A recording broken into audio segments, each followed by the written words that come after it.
As always, it's feast or famine when it comes to news from CG. This is Still Plays Galaxy of Heroes, and we are back with a talk video. Today's topics: Darth Malgus is the new Conquest character. We're going to break down the kit. I'm surprised we're getting it this quickly. I thought it was going to be next week. Synergies and the developer insights. The content update we got the other day. There's a number of things in the content update worth talking about, particularly the Tusken Omicron, and I'm going to use it as an excuse to mention 3v3 Omicrons in general, and then we'll wrap up as we do with the free-to-play gearing of my roster. You wouldn't know from my roster and from the relic levels on these characters, but I'm a huge fan of the Sith. I'm very excited by the new Conquest character that was announced, Darth Malgus. So let's break down the kit the way that we do here, just focusing in on the key information so that we can start speculating. The basic Unfettered Rage has a Zeta, physical damage to the target with a 50% chance to attack. Again, that's guaranteed if they're a Jedi. On the second attack, Malgus will gain 20% max health, and that stacks up to 100% and can't be countered or evaded. Sith Empire allies are going to gain crit damage up, and pay attention to the max health components of this kit. We are going to want to mod them for health, and CG is pretty explicit about that. And this is beginning to build up the case for what CG says is going to be a character capable of countering GLs. The first special, Deprived Senses, is the first of the 3 Grand Arena Omicrons on this character. So it's physical damage to the target, inflict blind, and shock. If the target was already shocked, shock all enemies and inflict ability block on the target, and Malgus will taunt. The Omicron portion is debuffs are unresistible. Sith Empire allies gain crit chance up if the target was already shocked, AoE true damage, and Malgus gains 50% turn meter. This Omicron I think is delayable. It'll still be good, but it's not one of the key ones to put on initially. The true damage is nice. This is going to function similar to Bastille Fallen. It's going to create a 1-2 punch for them where Fallen does special damage and Malgus can follow up and do true damage. The TM gain is the other portion that's nice about this ability, but I'm looking at the other Omicrons first. The second special, Dark Deception Zeta ability, deal true damage to the target equal to 40% of Malgus's max health, so that's the second time max health is becoming important, and inflict doubt. If Malgus is the leader, doubt can't be resisted. Increase the target's cooldowns. Malgus gains protection up 20% and an additional protection up 5%, stacking for each debuff on each ally. And the Sith Empire faction likes to self-inflict debuffs. Doubt is a new debuff that can't gain bonus turn meter or buffs or recover protection. So that is very effective against the Jedi, putting more pieces in place for how this is going to be a character that can approach those Jedi GLs. As we go through the leadership ability, keep doubt in mind. There's a lot here to pay attention to. So Sith Empire allies are immune to turn meter reduction. For each Sith Empire ally at the start of the battle, Sith Empire allies have plus 10% crit chance and max health and plus 10 speed. So a lot there. First time any other ally falls below 50% health, at the end of that turn, all enemies are inflicted with fear. Malgus is going to be immune to stun and fear, and this is the important part. Whenever doubt expires, Sith Empire allies gain a stack of We Have Returned, which will give them plus 5% crit damage and offense per stack. And that is all without the Omicron. Without the Omicron, I think he has a little bit more plug-and-play viability with other Sith lineups.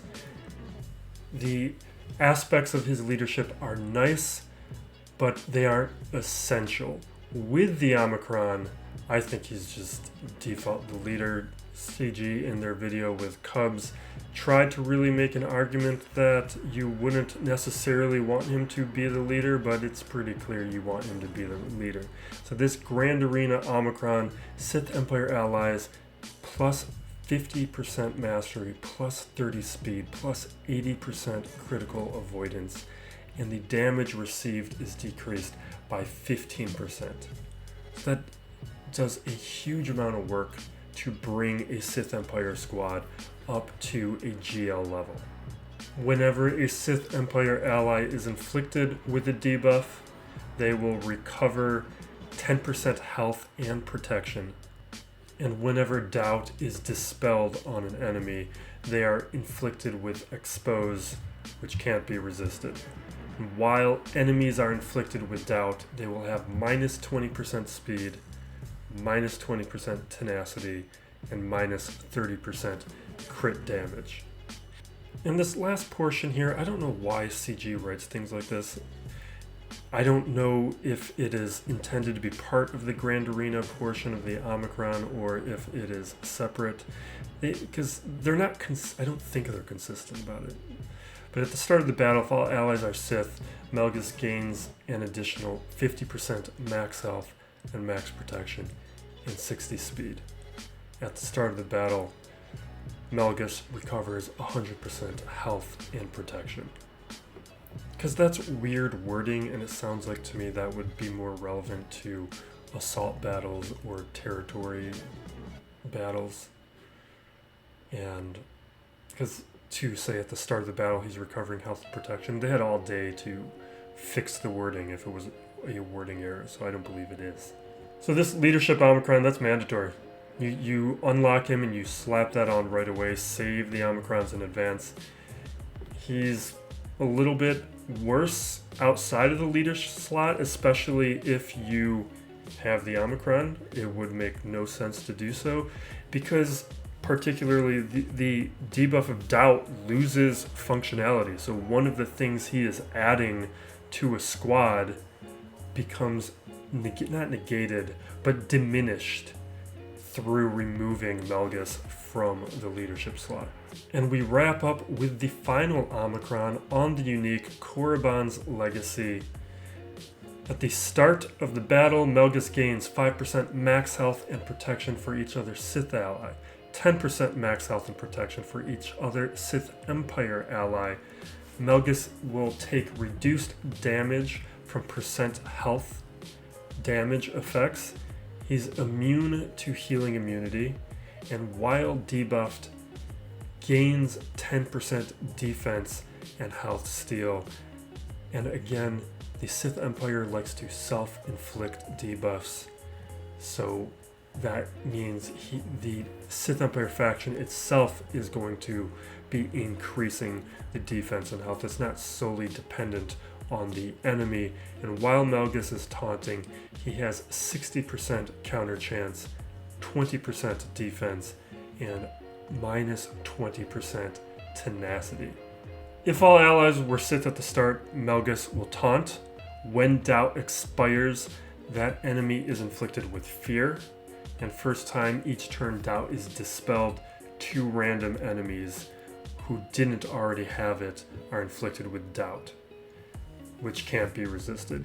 And pay attention to the wording here. CG is being very specific and particular. Expiration is when those 2 turns expire or a character is taken out. Dispelling is when doubt is cleansed by an ability, and there will be a difference. Either they will be inflicted with fear on the expiration, or it will spread doubt if it is dispelled. And what the Omicron will do is, instead of 2 characters randomly receiving doubt, everyone is going to get doubt. And why that is it doesn't sound all that impressive just reading it like that, but you need to keep into context all the other aspects of what is going on with doubt. From the leadership, doubt is dispelled on an enemy, they're inflicted with exposed, and with doubt they have minus 20% speed, tenacity, and minus 30% crit damage. And on top of that, from its description, doubt, and on its basic standard, characters can't gain bonus turn meter or buffs or protection. So it sounds like the unique Omicron is going to be pretty important for that GL countering, because it's just going to guarantee that doubt is around all the time and forcing players into an even worse situation than like Newt's extortion, because you can just deal with extortion. But with doubt, it is going to be constantly either diminishing the effectiveness of the Jedi or stopping them from functioning or exposing them, making them easier to take out.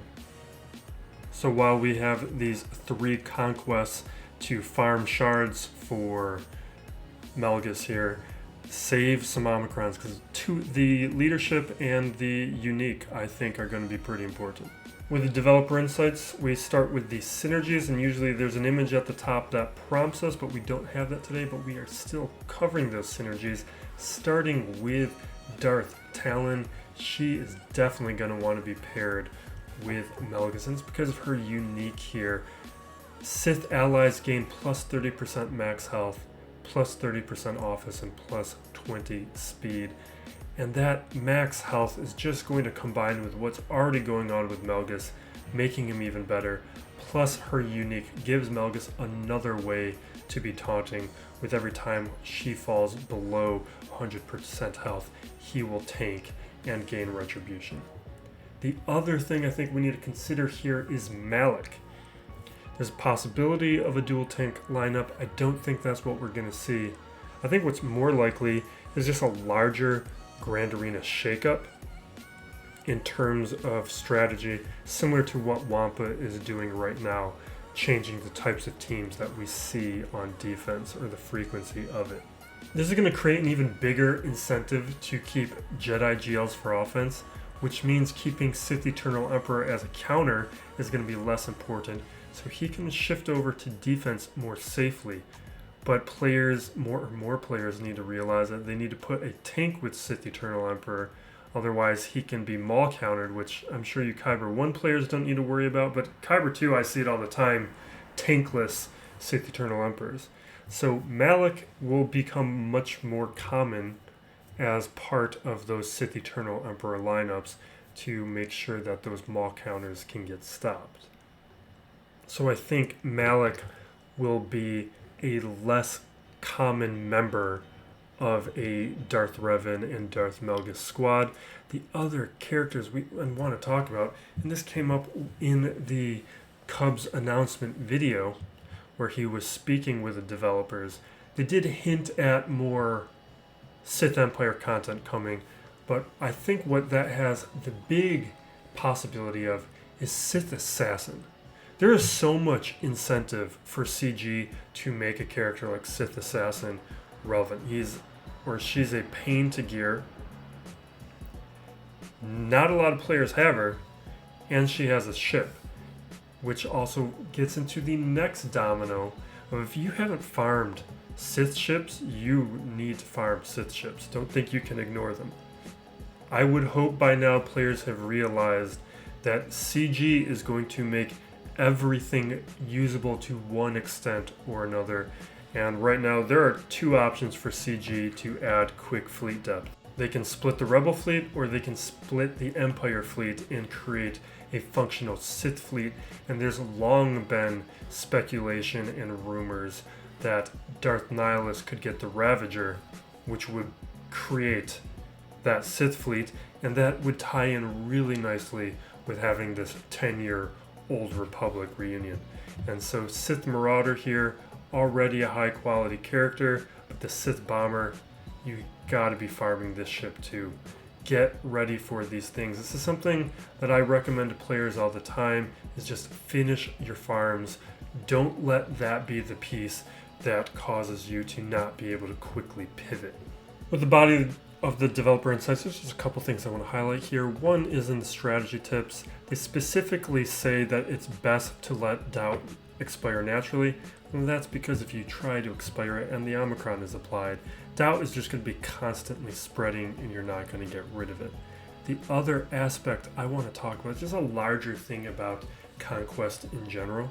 For a while now, I have felt that it is going to be impossible for CG to maintain the desirability of Conquest characters, and that they would have to pull back a little bit on the quality because of just the lack of characters that over the long term on this 3-month cycle that CG can maintain. With Malgus, that is not the case. Malgus is very desirable. He's going to be a difference maker of a character, and if you have the time to invest in the Conquest, you absolutely should.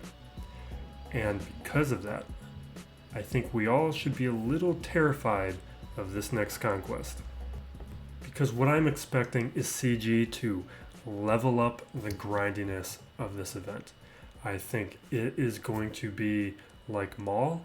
I think for Sign of Django and the TIE Interceptor, they pulled it back. Those characters weren't as good, or the ship wasn't as impactful. Not as many players care about fleets. They weren't going to be as incentivized, so they pulled back. For Maul, they leveled it up because they knew a lot of players really wanted Maul. I was one of those players. And I think what we're going to see with Malgus is another desirable character where they're going to level it way back up.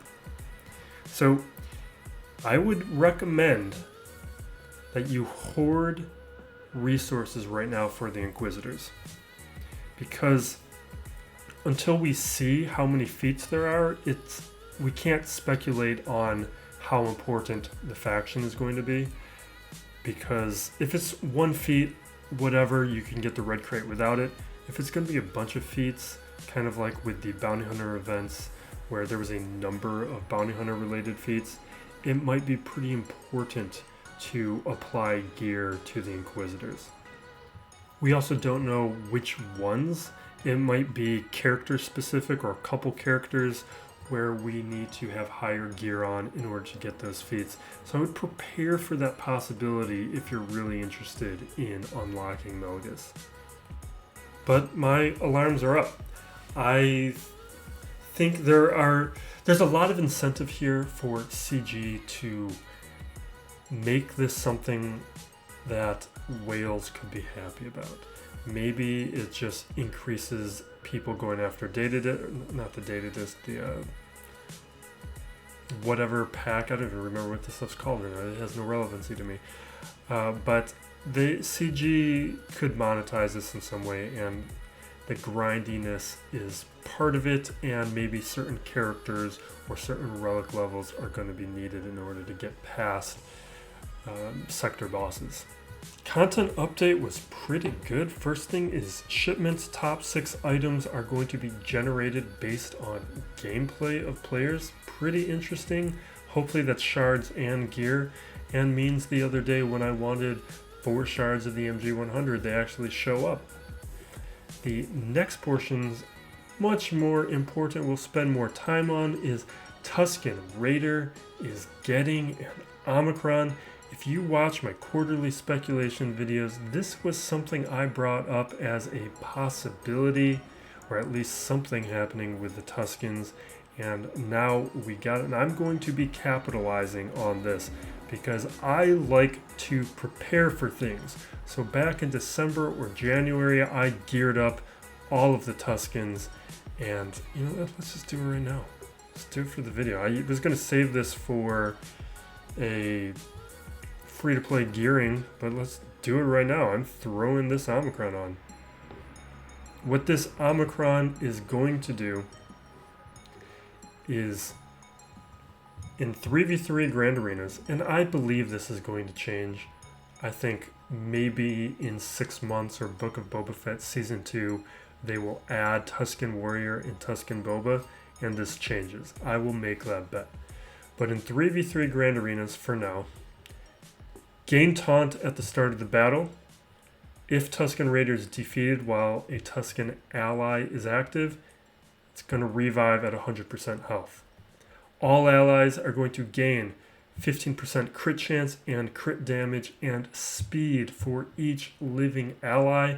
And whenever an ally is defeated, reduce cooldowns of all allies by 1, dispel all debuffs, and at the start of the counter, summon a Tusken Raider. The summon Tusken Raider is basically all that same stuff applied. They just changed the word on, instead of revive, summon. But it is basically, you're getting 2 Tusken Raiders for that Omicron. I think it's going to be pretty annoying. I think it is a nice way of increasing depth, and my general philosophy on Omicrons are I like the ones that create new teams. And this is just at the price of 1. One thing you've seen is like the Akbar and Leia ones I have not applied, even though those do qualify by my standards and create new teams. It's just 2 Omicrons right now is pretty expensive. I gotta save Omicrons right now for Malgus. But since we're here, I also want to talk about other 3v3 Omicrons.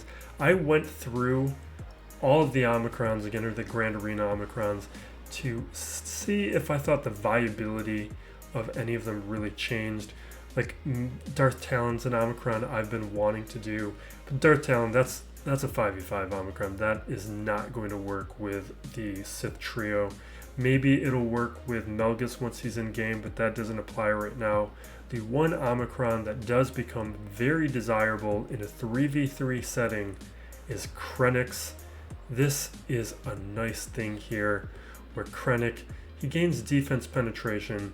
If Death Trooper is present, he is going to be able to... Death Trooper will attack whenever Krennic attacks. Whenever he's called to assist, cooldowns are going to be reduced by 1, and when they are both active, Krennic is going to be able to ignore taunt, or both of them will be able to ignore taunt. And what that means is you can ignore taunt, go around a tank, target the weak character, take them out quickly, and then you have access to Deathmark, and now you can throw around Deathmark and quickly apply it on the 2 remaining characters and take them out quickly. And if there's a summon, take those characters out quickly. This is a better Omicron than the Tusken Omicron. This one is going to counter the Tuskens, no question. But I'd rather put the Tusken one on, so I didn't do it. And there's a lot of buzz going around about this one right now, so I think there's going to be plenty of people showcasing this one. I think I'd rather showcase the Tuskens for this first week or first couple weeks of 3v3 Grand Arena. A lot of things have changed. So if you want to see how Gear 11 Tuskens are going to be performing in this next Grand Arena, just stay tuned on this channel. Second major item of the content update is the Inquisitorious all got a new unique ability called Patience. It does a little different thing for each one. I'm not going to cover that portion specifically here. It's already active in game, and that's not usually how I cover things here. But I did do a little bit of testing on these guys now that we have the faction that is intended for the legendary event, and I wanted to see if they had the same level of viability at low gear and low stars that the Bad Batch do. And so far the early returns aren't very promising, but I wanted to show some of that and talk a little bit more about that. One is in terms of the gearing requirements. Here is what the comparison of the Bad Batch and the Inquisitorious look like from gear 7 to 11 for the major pieces of gear. Kairos is only shown once, but it's doubled up. It's just for each of the 2 pieces. They're always in pairs. The gear overall, it's similar but different. The Inquisitorious are going to be harder on carbs, stun guns, stun cuffs, but they're easier on the Kairos. So I would recommend going for the Bad Batch over the Inquisitors if you haven't done so, because the Bad Batch at gear 11, even 3 stars, you can beat weaker General Grievous teams. And so far, with this Inquisitorious faction and my testing. Obviously, I'm not at gear 11 with these characters yet, so I'll be reporting back, but so far the early returns are not promising. Here's just a quick idea of what their performance looked like up against a Relic Shock T version, which again, if this was Bad Batch, would not be a ridiculous thing to attempt. Obviously, mods aren't ideal, but it's a ridiculous thing to attempt with the Inquisitors, at least at this stage. Hopefully at higher gear that no longer is the same level of problem. Last item in the content update was the TIE Echelon is now farmable. We're in the arms race in Kyber. You should be going after the TIE Echelon. Don't delay on that thing. Sooner you get it, the better advantages you're going to have. Now we're going to wrap up with the free-to-play gearing of my roster. This is the gearing that I did just before this week, actually 2 days ago on April 26th.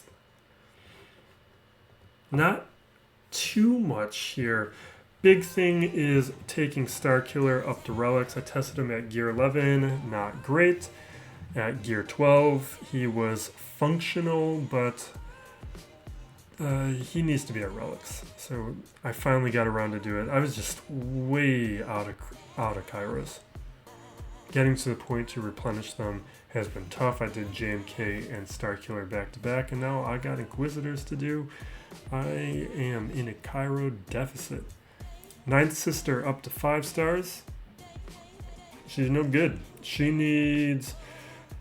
Definitely can't be gear 8. She's going to be one of the first ones I throw Kairos on. But Second Sister right now needs to. I improve Royal Guard a bit. I use him. So I wanted to make him a little better. And make the Empire fleet a little better.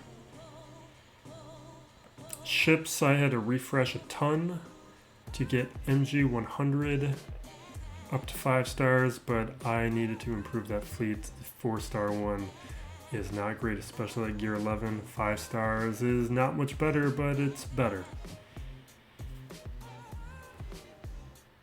Then K2SO is just close, only needed a eyeball and a stun gun, so I just decided I'll do it, whatever. Be done with one more thing.